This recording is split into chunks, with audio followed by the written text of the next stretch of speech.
sobre mis heridas.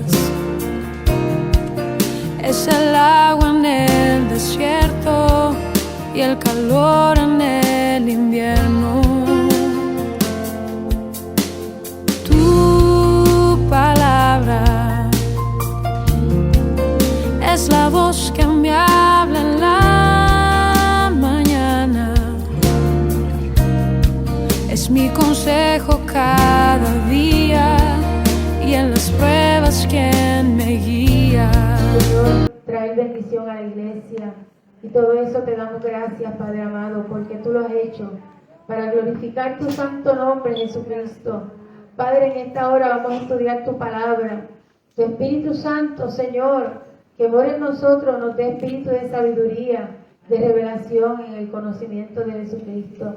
Padre Santo, y que todo sea hecho para la gloria y honra de tu nombre. Señor de gloria, mantén los oídos de todos nosotros abiertos, Señor, y nuestros ojos puestos en Jesús en esta tarde, en esta mañana. Padre amado, para que tu nombre sea glorificado. Damos gracias al Señor en el nombre de Jesús. Amén. Amén. Pueden abrir la palabra, la escritura, la Sagrada Escritura, porque vamos a continuar el capítulo 21 de San Mateo, como le he dicho antes, ¿verdad? Y le voy a pedir al hermano Millo que nos vaya leyendo del verso 28 hasta el 31. Vamos a aprovechar a Millito, que ahorita dice que se nos va, y esa voz así tan profunda, pues eso es bueno escucharla. Nos da bendición, Millito. Amén. Y leemos la porción bíblica en Mateo 21, del 28 al 31. Del 28 al 31. 32. Puede ser. El 32. Sí, porque el 32 después la parte lo voy a... Y leemos la palabra en el nombre del Padre, del Hijo y del Santo Espíritu. Parábola de los dos hijos. Pero, ¿qué os parece?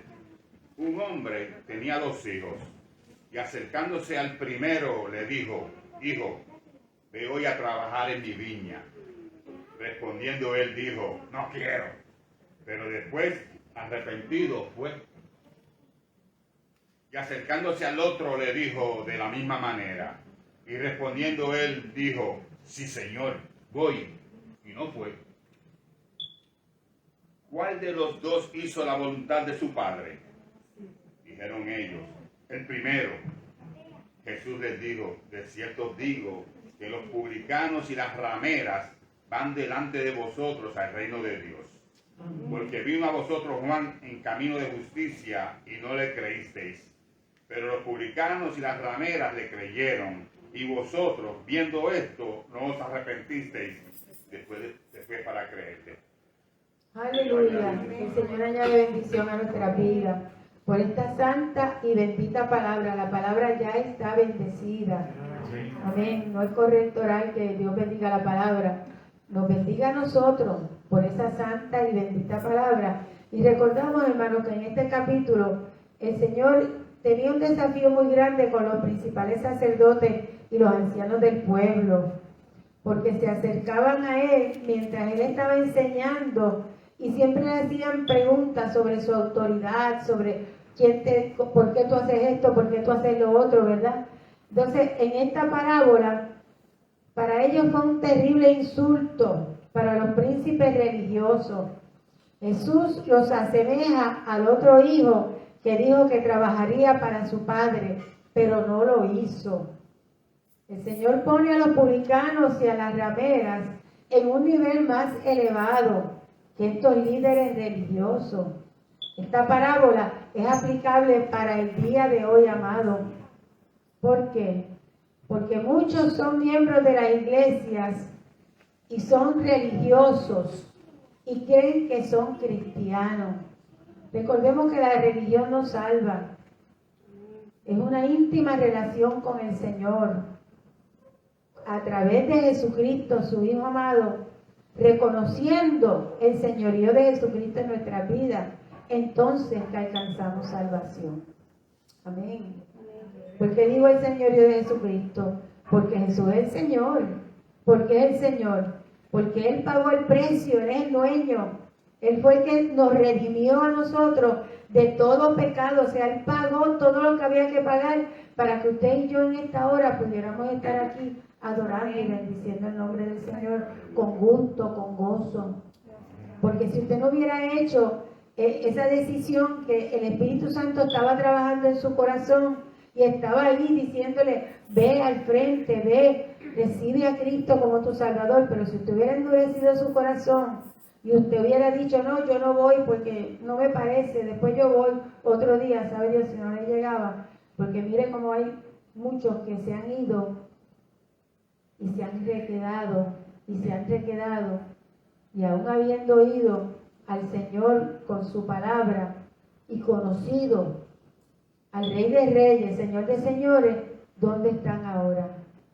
Usted sabe, no hay ni que decirlo, lamentable, pero nosotros lo conocemos a todos porque esta es una iglesia de familia. Aquí todo el mundo tiene, aquí vinieron 3 o 4 familias y se llenó la iglesia. Aleluya. Pero qué maravilloso, ¿verdad? ¿Cuántos le creen a Dios que volverán? Amén. Amén, amén. Estamos en esa oración porque le creemos a Dios que volverán. Y por eso digo que esta palabra es aplicable para el día de hoy. Muchos son miembros de las iglesias, son religiosos y creen que son cristianos, pero no lo son en realidad. Hoy en día, la humanidad está en busca de realidad, de qué es lo que está pasando. Hay tantas y tantas doctrinas y hay tanta apostasía de la palabra que la gente está buscando la verdad.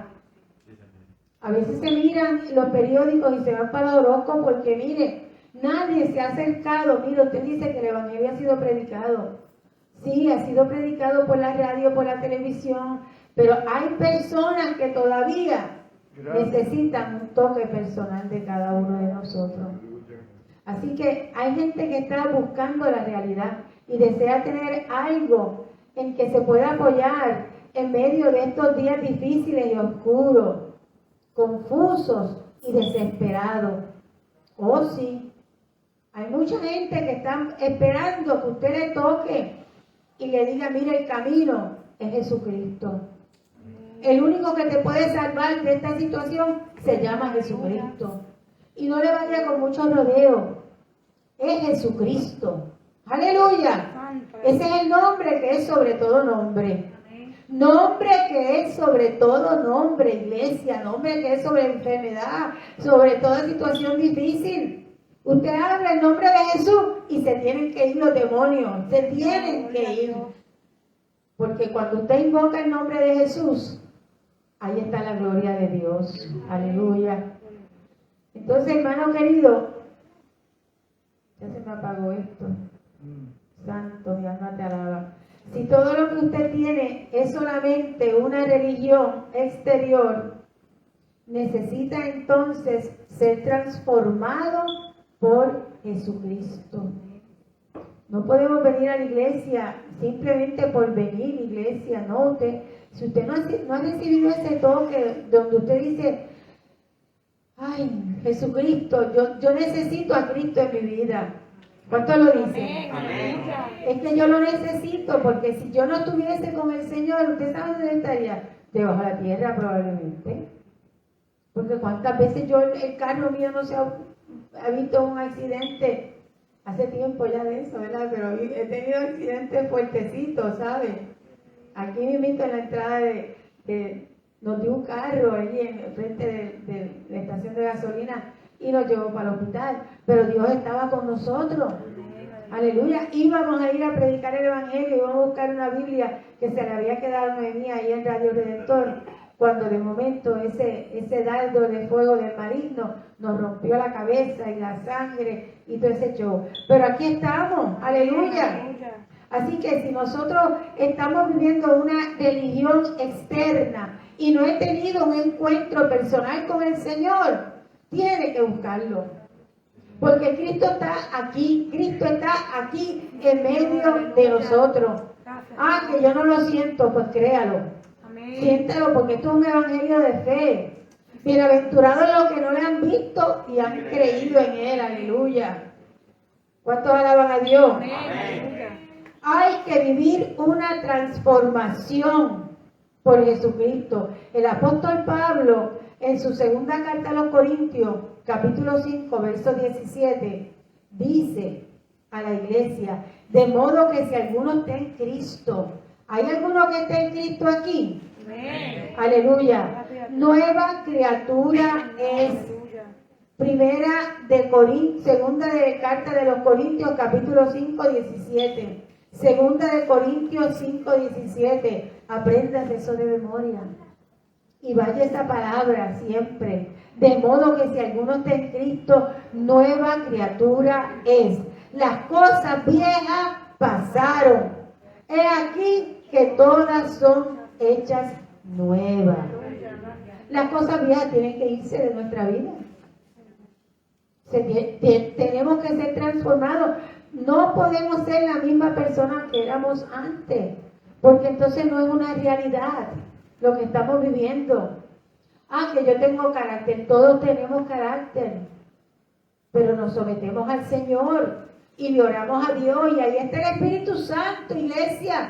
Cada instante que usted se pone un poquito medio majadero y se pone un poquito ahí como medio altivo de espíritu, falto de mansedumbre, nos pasa todo, pero que esté el Espíritu Santo, aleluya, ese es el tema, y decimos, Padre, perdónanos, Señor, perdónanos, Padre, la verdad que la chispoteé, dañé el asunto, pero qué bueno es el Señor que cuando usted dice perdona, y lo ha dicho de corazón, ¿dónde vive Cristo? En su vida. ¿Dónde está ese Cristo? Aquí adentro de este corazón. ¿O es que usted no lo siente cuando Él lo redarguye y le dice, no lo haga, no lo haga, no lo debes hacer, está mal hecho, camina por otro lado, desvíate de eso? Hay caminos que a nosotros nos parecen caminos buenos, pero sus caminos son de muerte. Amén. Así que los publicanos y las rameras sabían ellos que eran pecadores, pero en el principio no quisieron acudir al Señor. Más sin embargo, vinieron al Señor y lo recibieron. Y el Señor los recibió a ellos. Amén. Porque Dios recibe todo aquel pecador que se arrepiente. Si estamos arrepentidos y a veces tenemos una lucha interna con nuestras situaciones personales, las tenemos, pero es que todos las tenemos, porque es que el día que usted ya no tenga más nada, usted se va para el cielo. Porque Dios ya trató con todo eso que usted tenía, que ese bagaje había que dejarlo. Aleluya. Aleluya. Porque ahora dice el verso 32 de ese capítulo 21, dice, porque vino a vosotros Juan en camino de justicia y no le creíste, pero los publicanos y las rameras le creyeron. Le creyeron. No vinieron a él rápidamente porque no se sentían dignos. Eran aquella gente que el pueblo despreciaba continuamente, iglesia. Los publicanos, olvídate, ¿para qué voy a ir si lo que vienen es a robarle el dinero? Y hay que, ¿sabe Dios cuántas cosas no le dirían cada vez que iban y se acercaba uno? Y la ramera, óigame, terrible. Las apedreaban si las cogían haciendo adulterio, bueno, muchas cosas, iglesia, que conocemos. Los príncipes religiosos tenían una religión de adorno exterior, pero sin nada verdadero en su interior. Cuando uno acepta a Cristo como Salvador, el interior no es simplemente redecorado, no es una capota, no es pintura nada más, sino que es transformado, totalmente transformado.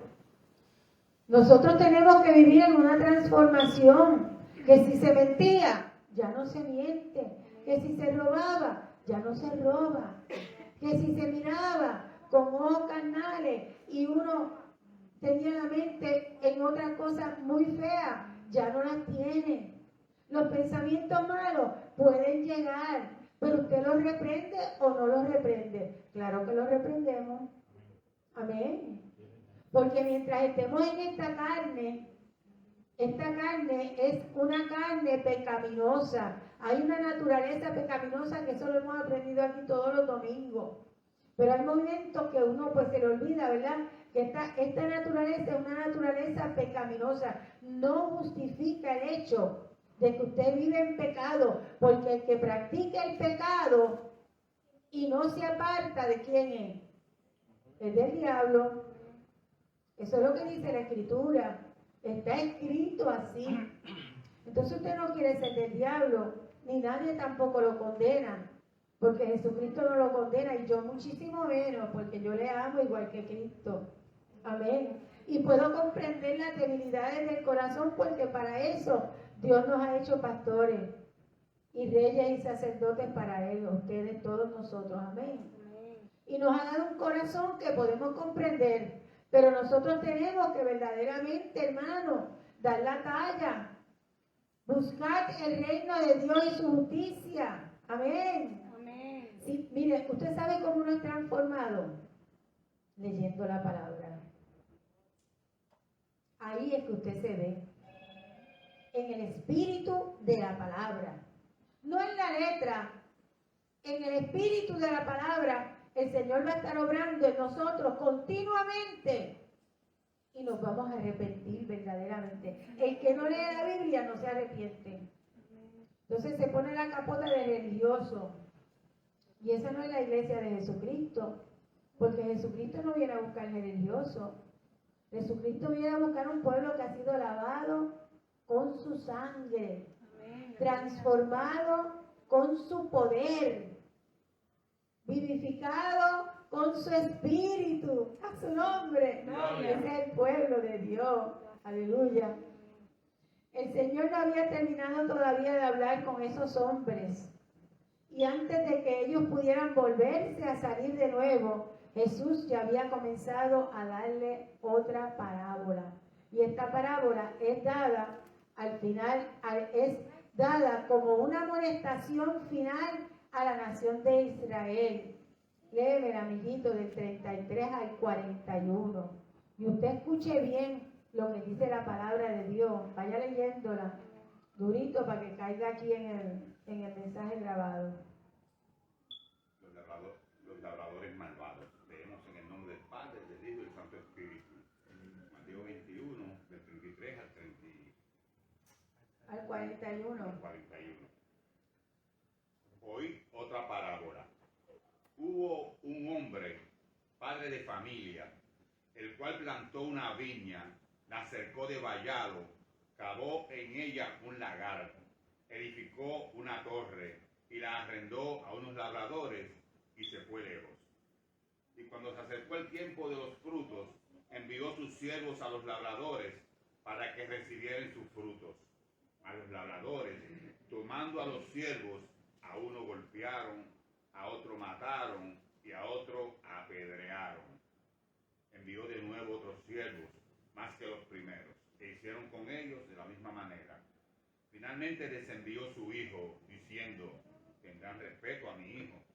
Mas los labradores, cuando vieron al hijo, dijeron entre sí: este es el heredero, venid, matémosle y apoderémonos de su heredad.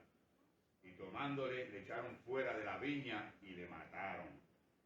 Cuando venga pues el señor de la viña, ¿qué hará a aquellos labradores? Le dijeron: a los malos destruirá sin misericordia y arrendará su viña a otros labradores, que le paguen el fruto a su tiempo. Jesús les dijo: ¿nunca leísteis en las Escrituras? La piedra que desecharon los edificadores ha venido a ser cabeza del ángulo. El Señor se ha hecho esto, y es cosa maravillosa a nuestros ojos. Amén. Amén. Aleluya. Hasta el 41. Amén. Gloria a Dios.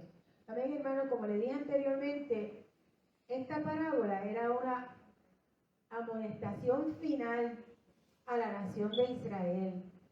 Recordemos que en este capítulo hubo una situación donde los sacerdotes, los principales Y los ancianos del pueblo se acercaron a Jesús y le dijeron: ¿con qué autoridad haces estas cosas? ¿Quién te dio esa autoridad? Y respondió Jesús y le preguntó: yo también haré una pregunta. Y si me la contestas, también yo te diré con qué autoridad hago estas cosas. ¿Y el bautismo de Juan, de dónde era? ¿Del cielo o de los hombres? Y ellos entonces discutían entre sí diciendo: si decimos del cielo, nos dirá, ¿por qué pues no le creíste al bautismo de Juan? Y si decimos de los hombres, tenemos al pueblo, le tenemos y le tememos al pueblo. Lo tenían y ese pueblo le iba a caer encima, porque todos tienen a Juan por profeta. Entonces respondieron a Jesús y le dijeron: no sabemos con qué autoridad, no sabemos de dónde es el bautismo de Juan, no sabemos nada de eso, si es del cielo o si es de los hombres. Y él también le dijo: tampoco yo os digo con qué autoridad hago estas cosas.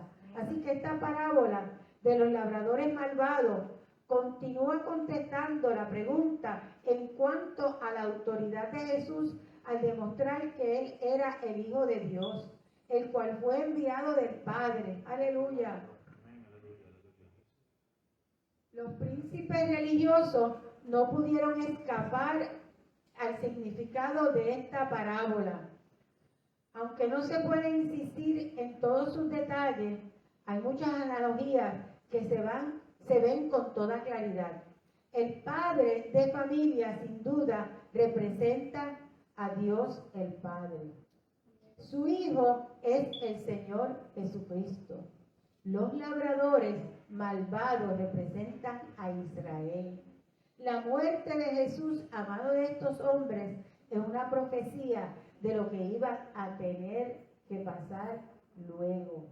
Aunque los líderes religiosos judíos no comprendieron todo el significado de esta parábola, cuando Jesús la dio, al poco rato entendieron bien.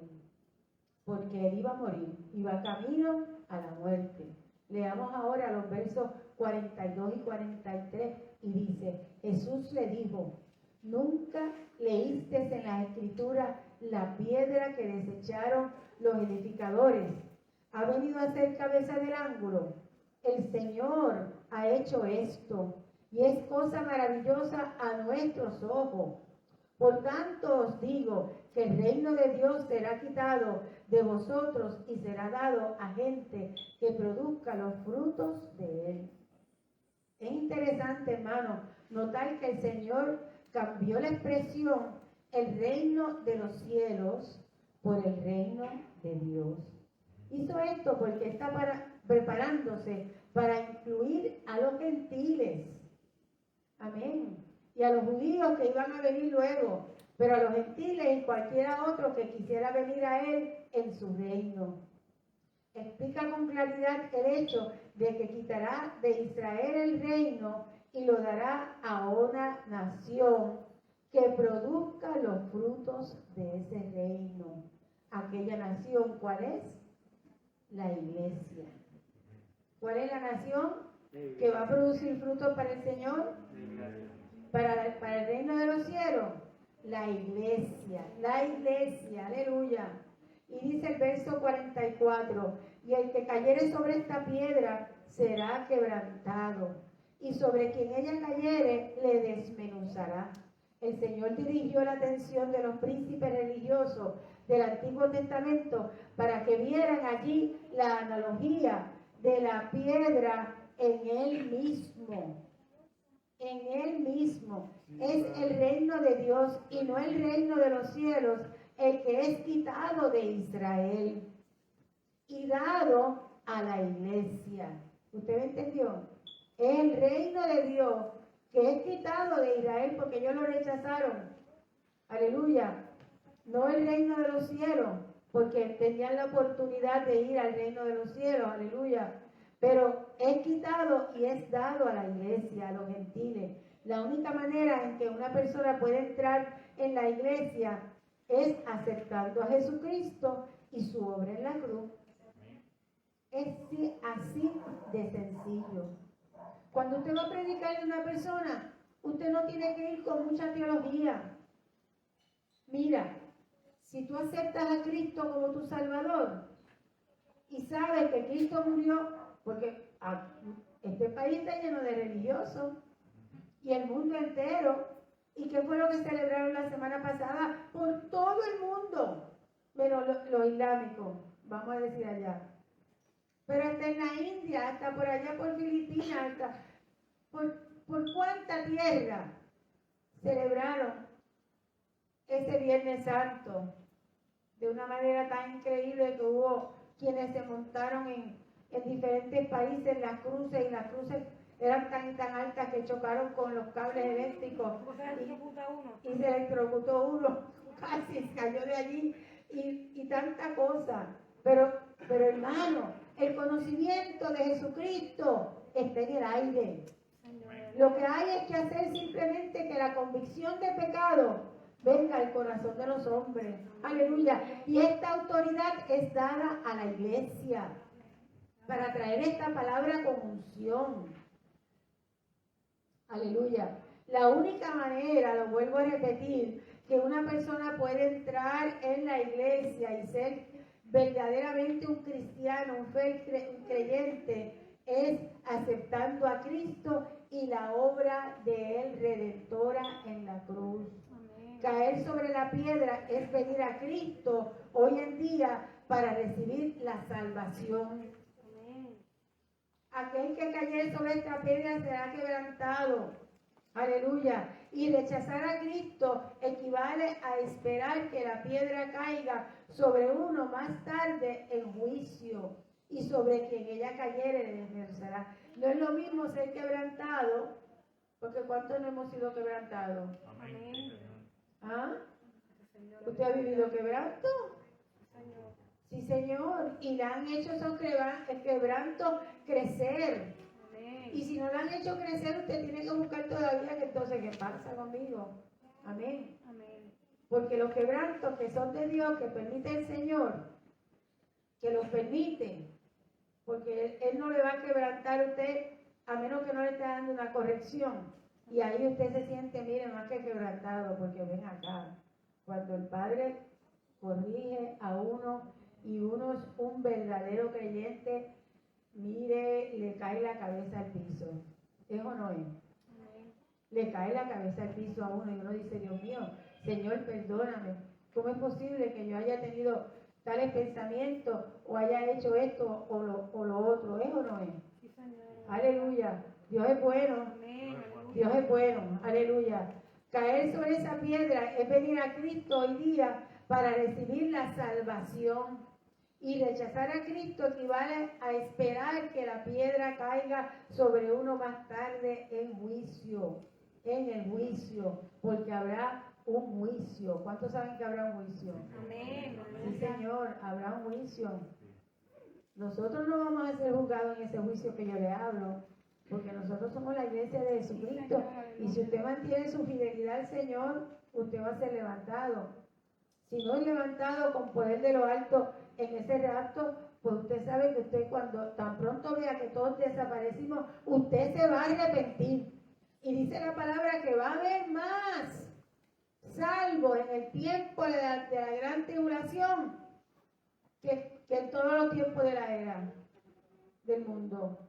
¿Y cómo es eso? Pues claro, habiendo conocido al Señor y habiendo dejado al Señor como si fuera una segunda parte en tu vida y no darle nunca el primado, y tú no reconoces la grandeza de Dios, pero de momento se fue a la iglesia, ¿qué tú crees que te va a pasar? Aleluya, la mente no se te va a ir, la mente va a venir en sí y va a decir, pero ¿y qué yo he hecho? Y usted mire y va a ver lo arrepentido que olvídese. Va a pasar como en el infierno, que no hay ningún pecador. Aleluya, gloria a Dios. Y dice aquí el verso 45, y oyendo sus palabras, los principales sacerdotes y los fariseos entendieron que hablaban de ellos, pero al buscar cómo echarle mano, temían al pueblo, porque a este le tenían por profeta. Amén. A Jesucristo le tenían por profeta. Santo, el pueblo. Cuando Jesús hubo terminado de pronunciar sus palabras, los dirigentes judíos sabían que él hablaba de ellos. Determinaron que Jesús moriría entonces, pero fueron impedidos de llevar a cabo sus planes de matarlo inmediatamente, porque era tan popular entre las multitudes y tenían miedo de esas multitudes que le cayeran encima. Y así concluye entonces, hermanos, el capítulo 21 de San Mateo. Y vamos corriendo para el 22.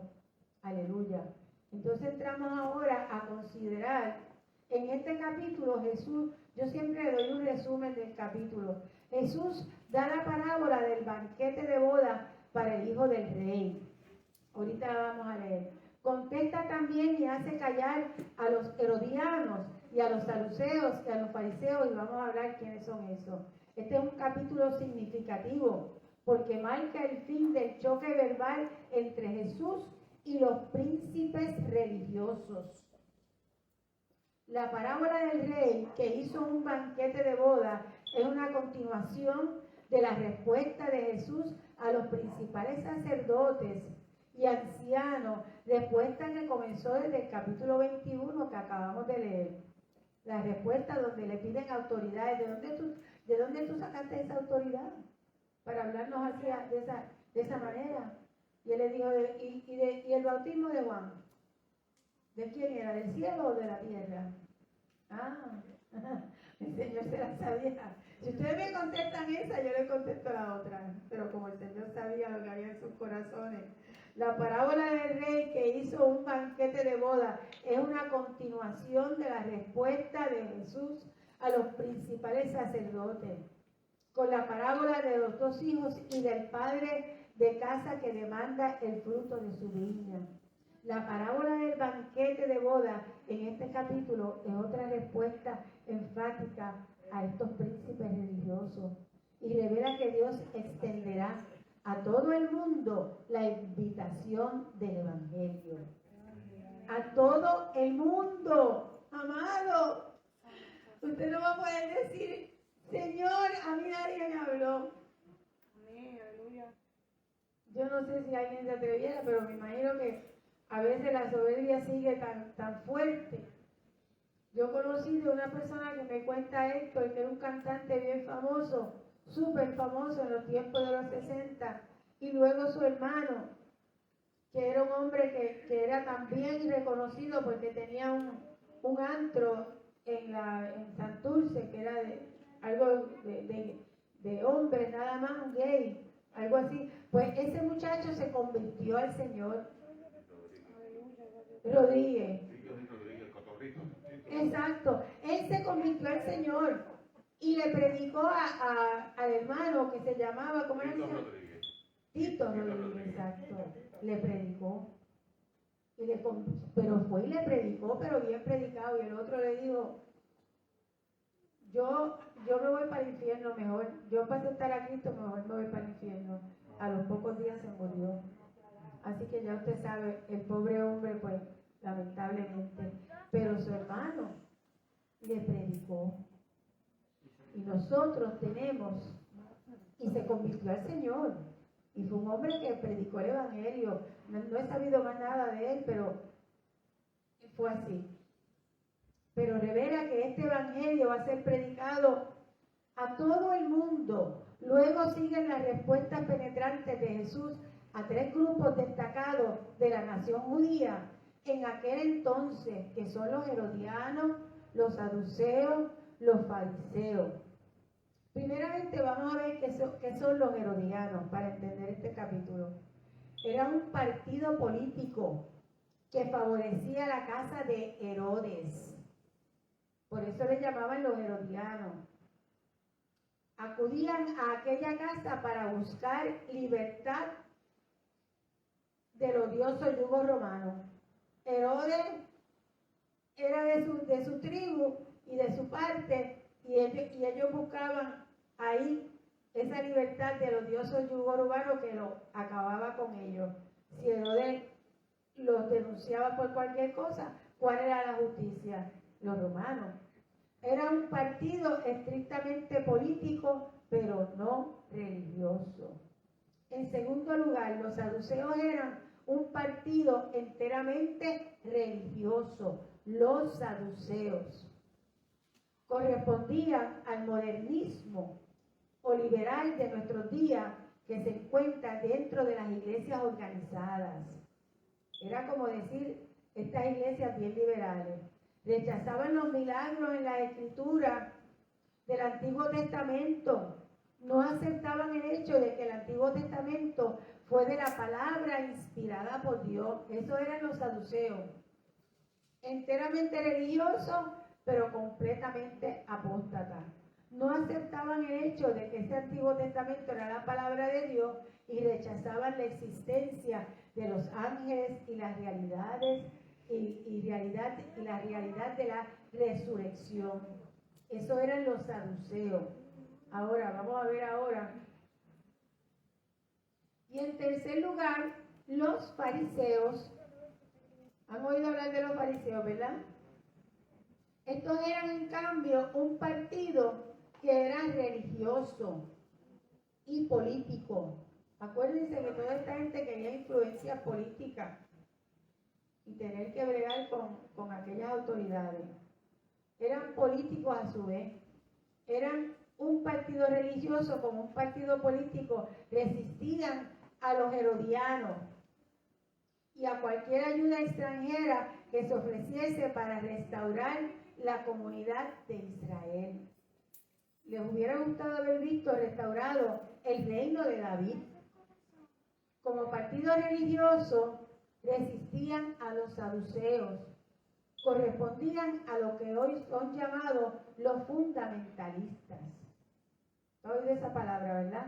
Los que están fundamentalistas, que están totalmente fundamentados en la palabra. Amén.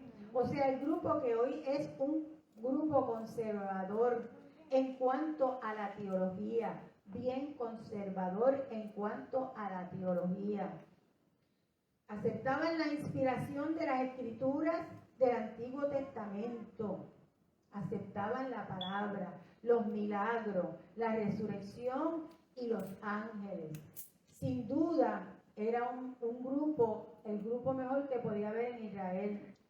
Porque Nicodemo y Pablo, por ejemplo, eran fariseos.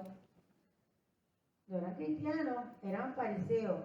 En el principio los fariseos eran amistosos con Jesús, pero por causa de su posición, por fin llegaron a convertirse en sus enemigos más acérrimos. Acuérdense cuando él hablaba fariseos hipócritas, porque el Señor le habló con bastante candela a esta gente también. Amén. Amén. No eran creyentes verdaderos, eran otros religiosos un poquito más conservadores, aceptando las escrituras. Esos eran los fariseos. Tenemos ahora la parábola del banquete de boda. Vamos a leer en el capítulo 22. El verso 1. Respondiendo Jesús les volvió a hablar en parábolas diciendo, y note usted las palabras, les volvió a hablar en parábolas. Esta pequeña frase indica que Jesús todavía se dirigía a los principales sacerdotes y ancianos mencionados en Mateo del verso 21 y verso 23. En Mateo 21, verso 23. Ahora, vamos al verso 2. El reino de los cielos es semejante, le habla él ahora en esta parábola, y le dice, el reino de los cielos es semejante a un rey que hizo fiestas de boda a su hijo. Al contar esta parábola, el Señor usa la expresión el reino de los cielos, frase que no se menciona en ninguna de las dos parábolas precedentes. Hablaban del reino de Dios. Esta parábola es paralela a las parábolas de Mateo en el capítulo 13 que nosotros estuvimos estudiando. El énfasis está sobre cómo y por qué comenzó esta era o cuándo concluyó esta era. Y envió, dice él, verso 3, a sus siervos a llamar a los convidados de las bodas, mas estos no quisieron venir. volvió a enviar otros siervos diciendo, decid a los convidados, he aquí he preparado mi comida, mis toros y animales engordados han sido muertos y todo está dispuesto, qué banquete, amén, para venir a esa boda. Mas ellos, sin hacer caso, se fueron, unos a la labranza, otros a los negocios, y otros tomaron a los siervos, los afrentaron y los mataron. Esa fue la parábola que el Señor le habló. Aleluya, gloria a su nombre, cuánto le alaban. Qué sabiduría para poderse dirigir a esta gente. El rey envió a los siervos a llamar a los que habían sido convidados a las fiestas. Los convidados son las ovejas perdidas de la casa de Israel. Muchos dicen que los convidados son también los que son apartados de la iglesia. Pero verdaderamente Él se está dirigiendo aquí a la casa de Israel. Y evidentemente los profetas fueron los enviados aquí. Los profetas que la Biblia dice que mataron, que apedrearon, ¿verdad? Que fueron mártires. Los que se describen como otros siervos, aparentemente eran los apóstoles, los otros siervos. Quienes fueron tratados con rencor. Los versículos 5 y 6 son una referencia directa al rechazo del Señor Jesús. Y leemos ahora. Al oír el rey se enojó y enviando sus ejércitos destruyó a aquellos homicidas y quemó su ciudad. Esto sin duda se refiere a la destrucción de Jerusalén en el año 70 después de Cristo. Amén. Por Tito, eso fue Tito, el general Tito romano, que destruyó a Jerusalén. No quedará piedra sobre piedra, dijo el Señor, ¿verdad que lo dijo? En este templo. Y ese general, 70 años más tarde, cumplió. Entonces dijo a su siervo, las bodas a la verdad están preparadas. Estoy en el verso 8. Mas los que fueron convidados no eran dignos. Id pues a las salidas de los caminos y llamad a la boda a cuantos hallaren. Aleluya. La invitación se está anunciando ahora mismo. Aleluya. Gloria al Señor. Esto es un cambio definitivo en el método y modo del mensaje. Se refiere a esta presente era. Esa parte se refiere a estos convidados que el Señor ha llamado. Aleluya, por sus apóstoles, por sus siervos, aquí en la iglesia. Amén. Y saliendo los siervos, dice el verso 10, por los caminos juntaron a todos los que hallaron juntamente malos y buenos, y las bodas fueron llenas de convidados. Y entró el rey para ver a los convidados. Oiga bien, y vio allí a un hombre que no estaba vestido de bodas. Y le dijo, ¿perdón? Que se coló ese.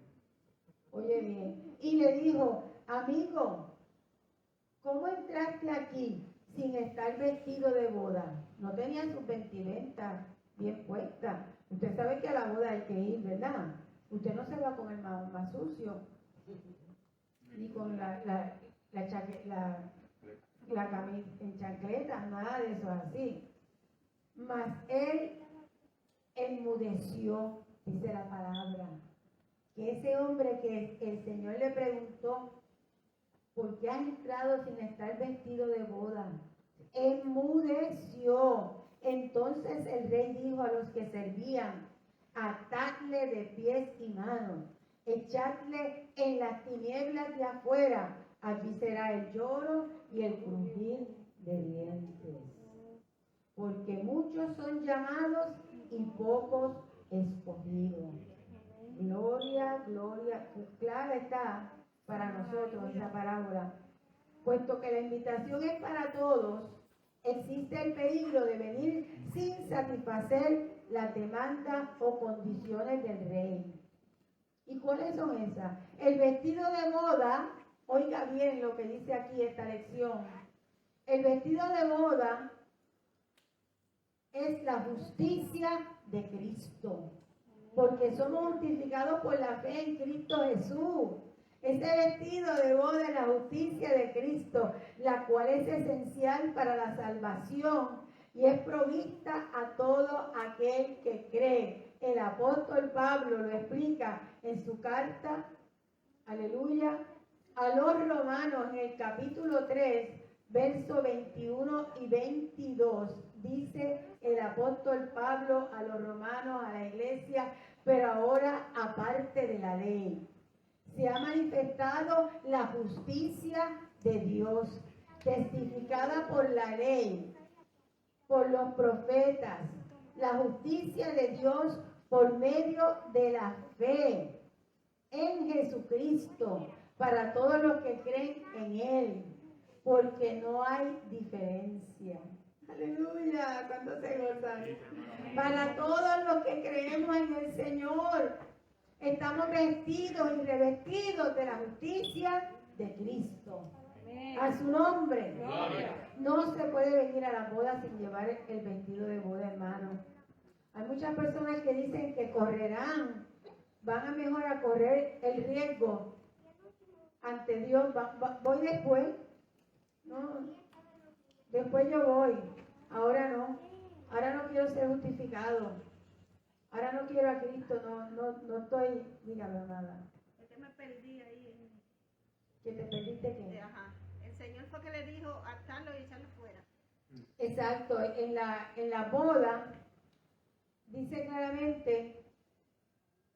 Espérate, se me pasó la página. Dice, entonces el rey dijo a los que servían, atadle, ¿verdad? Estamos hablando en el verso 13, ¿verdad? De esa parábola. Atadle de pies y manos y echadle en las tinieblas de afuera. Allí será el lloro y crujir de dientes. ¿Dónde es que va a ser el lloro y crujir de dientes, iglesia? ¿Ah? ¿Dónde es eso? En el mismo infierno. El lloro, el crujir de dientes va a ser ahí en esa llama, para que usted tenga esa palabra que la habló Jesucristo, porque muchas falsas doctrinas dicen que no existe el infierno. Amén. Eso es como estamos aquí en la iglesia, pero no todos tienen el traje adecuado, o sea, no todos están haciendo lo que se debe.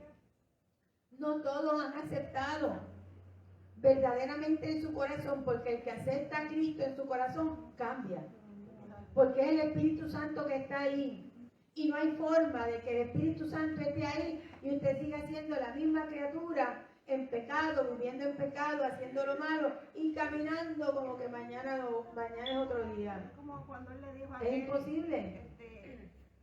Cuando le dijo al apóstol, yo en tu nombre echaba fuera demonios, y después él le dijo, fuera de mí, no te conozco.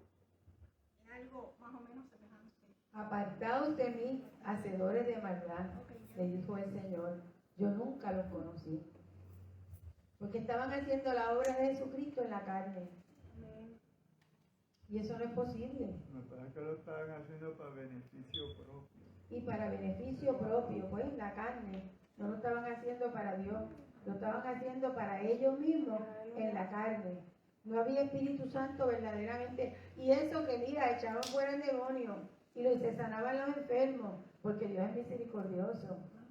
Amén. Dice, no se puede venir a la boda sin llevar el vestido de boda. Hay muchas personas que dicen que van a venir más tarde, después se van a vestir y que le hablarán al Señor de esto cara a cara, después con esa arrogancia. Hay gente que es así. No, yo después yo hablo con Dios de eso. Ah, no, yo tengo a Dios en mi corazón. Hablan de Dios, no hablan de Cristo ni del Señor. Porque nadie puede llamar a Dios Señor si no es por el Espíritu Santo. Por eso es que usted oye a los pastores en la iglesia que hablamos del Señor.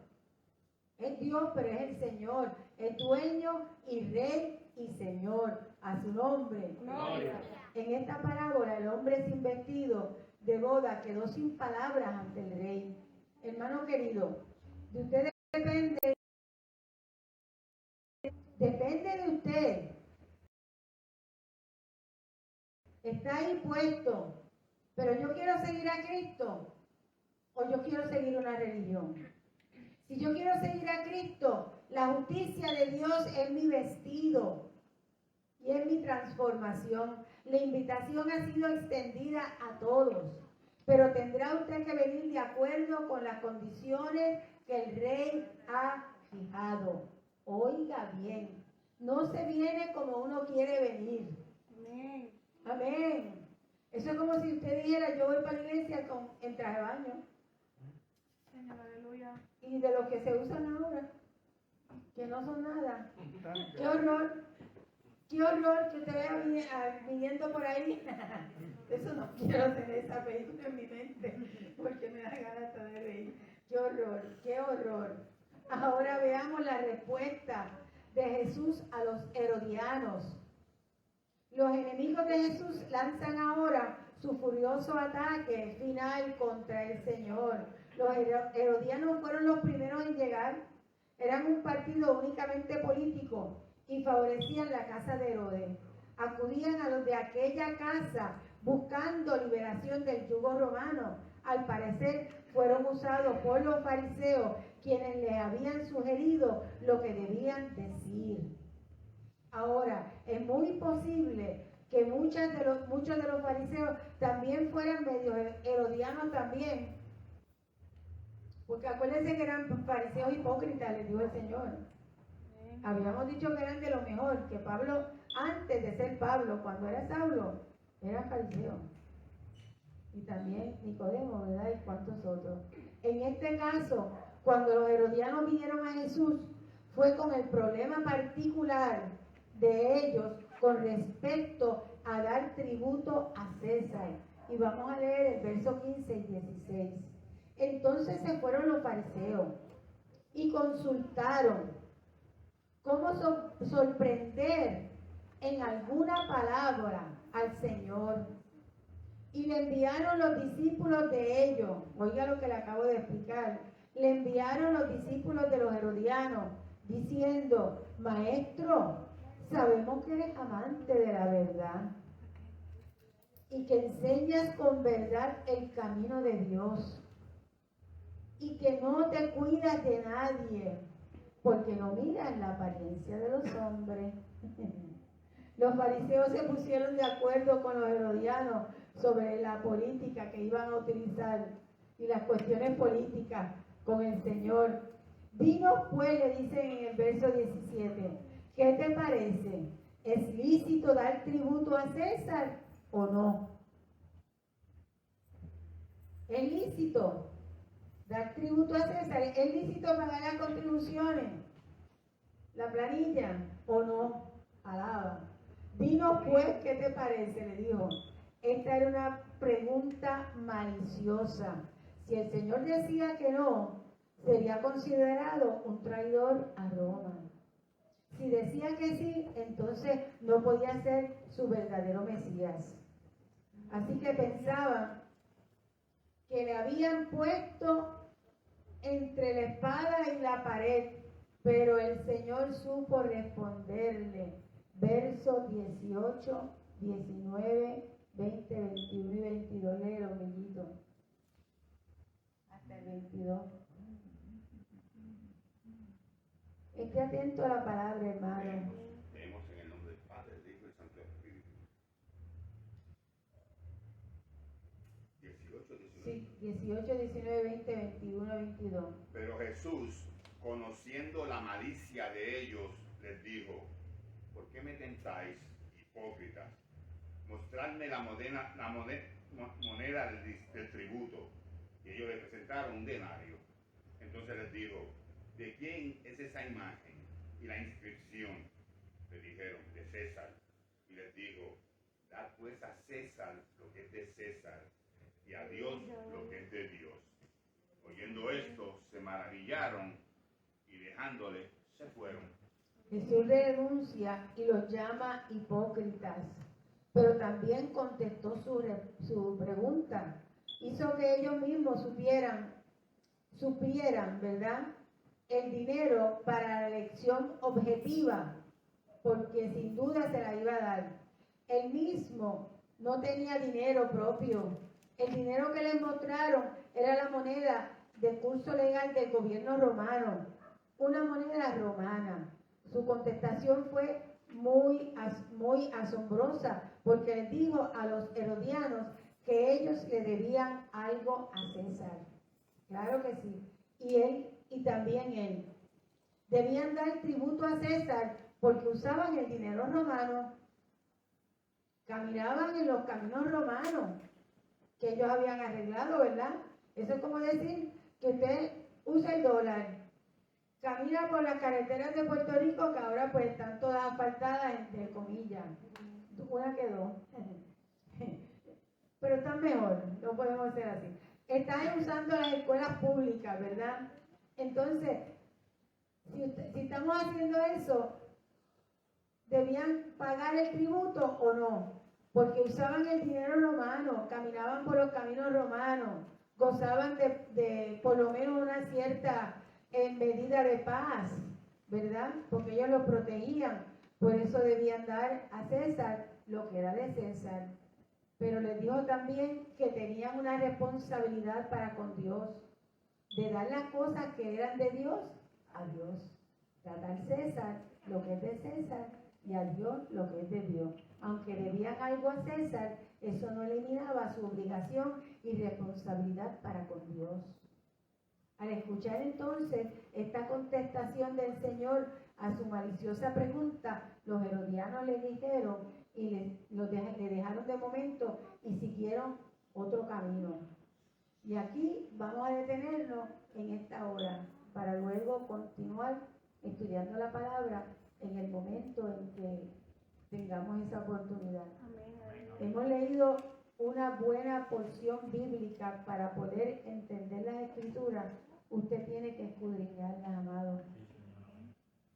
Y aquí hemos entendido que la respuesta del Señor para el creyente del día de hoy es ser fiel hasta la muerte. Y yo te daré la corona de la vida. Ser fiel hasta la muerte. Nosotros sabemos lo que tenemos que hacer, porque no somos neófitos en la Escritura. Es más, aquí los jóvenes, ustedes tienen la palabra escrita, hermano. Allá en Ucrania no quedó ni una Biblia. Y hay iglesia, pero mucha iglesia, pero la Biblia ahora la tienen que tener en el corazón para poder sobrevivir esa guerra. Que no nos pase a nosotros, iglesia, porque nosotros no estamos exentos de nada, de nada. Nosotros somos un territorio americano y si Putin le da el deseo de mandarle una bomba a Puerto Rico, aquí llego en 3 segundos porque tampoco tenemos un ejército que nos va a proteger con un Patriot ni nada de eso. No lo tenemos. Le dijimos al Comando Sur, fuera de Puerto Rico y nos quedamos aquí en los pañales, como decimos. Fuéramos de una vez, no fuera nada. Exacto. El susto. El susto, la hambre que están pasando esa gente, la sed, el desgaste emocional, la tragedia de ver sus padres muertos, sus hijos, bueno, es una cosa terrible la guerra. Eso no tiene, pero nosotros tenemos la Biblia, todavía la tenemos aquí, que es la palabra que le digo, y debemos de estudiarla, escudriñarla, meditar en ella. Tienes que orar porque estaba viendo las noticias internacionales y Biden retó a Putin y le dijo, nos vamos entonces a la nuclear, si tú no te detienes. Esas fueron las últimas noticias porque él no quiere dejar, lo que dijo Putin fue que Ucrania era ridículo que se quedara como un territorio libre, independiente, que eso era ridículo.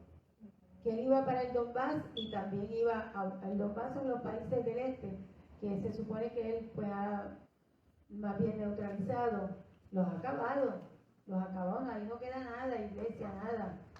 Allí no hay ni fuente de agua, nada más que frío, polvo, bueno, una cosa horrible. Pero, ¿qué sucede? que Biden no es muy diplomático, que digamos, porque las cosas no se pueden resolver con bombas porque vamos a terminar con el mundo. Pero están en eso. Estamos en el punto de la venida de Jesucristo. Señor, aleluya. Porque el Señor no va a permitir que la iglesia desaparezca hasta que no sea llevada en el rapto, porque eso dice la Biblia. La Biblia lo dice, hermano. No es un asunto que nosotros nos hemos inventado. Es un asunto escrito por la palabra. Desde el principio de la Escritura, el Señor nos está hablando del arrebatamiento. Amén. Hasta el final. Vamos a ponernos de pie y vamos a darle gracias al Señor por este estudio bíblico. Padre, te doy gracias. Padre, te damos gracias, oh Dios del cielo, porque tu palabra, Señor, se descubre ante nuestros ojos cuando tú permites que nosotros la escudriñemos. Porque tú nos das esa orden, Señor, queremos hacerlo de acuerdo como a ti te agrada. Que sepamos lo que estamos leyendo, Señor. Que no inventemos, Señor, de las parábolas mensajes que no son, Padre Santo, sino que sepamos claramente, Señor, la etimología de estas palabras, de dónde provienen. Así se escudriña la Escritura, Padre amado. A ti te doy la gloria y te doy la honra que nos permites hacerlo, Señor, con tu guianza y tu dirección, Padre Santo. A ti te pedimos, oh Dios del cielo, en esta hora, Padre, sabiendo que tú eres nuestro sanador, que en el momento, Señor, que salimos por esa puerta, Padre, esa sanidad continúa en nuestro cuerpo, Padre, porque es el sello de la redención que está sobre nuestras cabezas con el Espíritu Santo, y ninguna plaga ni ninguna enfermedad puede venir contra nosotros. Declaramos salud, sanidad, fuego de Dios en nuestras vidas, Padre amado, y te pedimos, oh Dios del cielo, nuevamente por la paz de la tierra. Sabemos, Señor, que habrá guerra y rumores de guerra, pero ¿qué hemos de pedir? Que tengas misericordia, Señor, porque tú eres un Dios de misericordia, Padre. Y te pedimos, Señor, por estos gobernantes que tienen el control y el dominio de la tierra, Padre, que son hombres con sus mentes carnales, que tú pongas ahí, Señor, la responsabilidad, el temor, Padre, la revelación y la salvación en Cristo Jesús. A ti te lo pedimos, Padre amado, dándote gracias por este poderoso avivamiento que tú estás marcando ya en la historia, Padre. Queremos ser parte de ese avivamiento, Padre Santo. Queremos ser parte, Padre, por eso nos preparamos a diario para recibir de ti una nueva unción. Una unción sin medida, una unción con poder de lo alto, una unción bajo la manifestación de tu presencia en nuestras vidas, Padre amado. Recibe la gloria y recibe la honra y llévanos con bien a nuestros hogares, Padre Santo, bajo la bendición del Padre, del Hijo y la plena comunión de tu Santo Espíritu. Y el pueblo del Señor dice: Cristo viene, sí, ven Señor Jesús. Maranata, en victoria. Cantamos en victoria hoy, iglesia.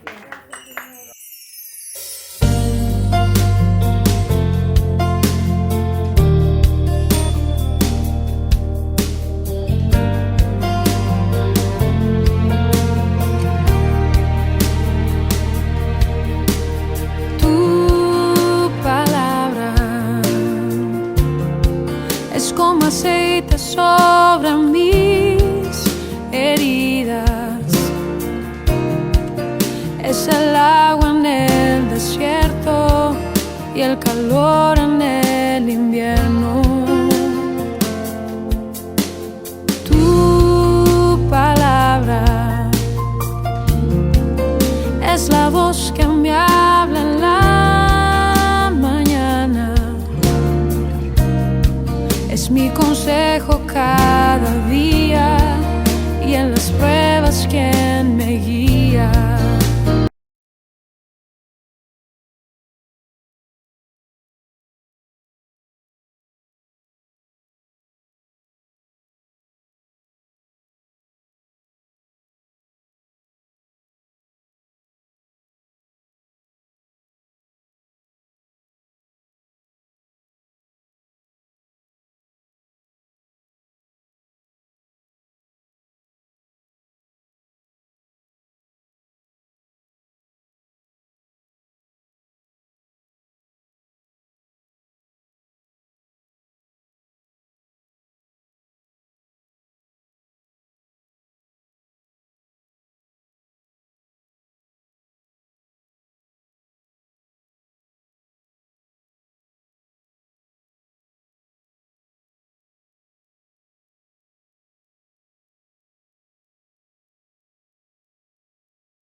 Es el agua en el desierto y el calor en el invierno.